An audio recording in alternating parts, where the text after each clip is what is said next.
ছবি তোলা যদি জায়েজই না হয়, তবে সাইদি সাহেব কিভাবে ছবি তুলতে দিচ্ছেন? সাংবাদিকেরা যা সংবাদপত্রে আসছে এবং ক্যাসেটের কভারে দেখা যাচ্ছে, দয়া করে বিষয়টি শরীয়তের আলোকে জানতে চাই। ছবি তোলার ব্যাপারে ইসলামের বিধান হচ্ছে অহেতুক ছবি তোলা যাবে না। আজ-জারুরাতু তাবিহুল মাহজুরাত। অনেক সময় অবৈধ জিনিসকেও অত্যন্ত জরুরি কারণে বৈধ হয়ে যায়। ছবি তোলা জায়েজ নাই বিনা কারণে, কিন্তু যদি পাসপোর্ট করতে হয় তো ছবি আপনাকে করতেই হবে। আপনি কলেজে ভর্তি হবেন, ব্যাংকে টাকা রাখবেন, ছবি আপনাকে করতে হয়।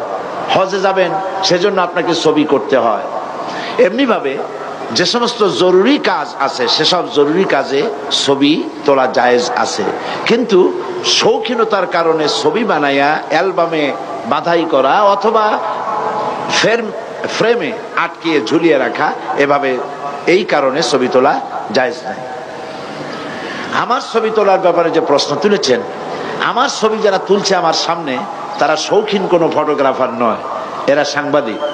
আর যেই ছবি তোলার পেছনে কোনো নিউজ ভ্যালু থাকে, সে ধরনের ছবি তুলতে ইসলামের কোনো আপত্তি নাই, সে ধরনের ছবি তোলা যেতে পারে। যারা এই মাহফিলে আসে নাই, বাংলাদেশের বিভিন্ন জায়গায় রয়েছে, তারা পত্রিকার মাধ্যমে তারা জানতে পারে যে এত সন্ত্রাস, এত অসুবিধা, এত জুলম, এত নির্যাতনের পরেও হাজারো লাখ মানুষ পল্টনে একত্রিত হয়েছে কোরআন শোনার জন্য। এটি পত্রিকার মাধ্যমে লোকেরা জানতে পারে। ফলে ছবি, সাংবাদিকেরা যে ছবি নেয়, যে সমস্ত ছবি নিউজ ভ্যালু হয়, এই ধরনের ছবি তোলা নাজায়েজ নয়।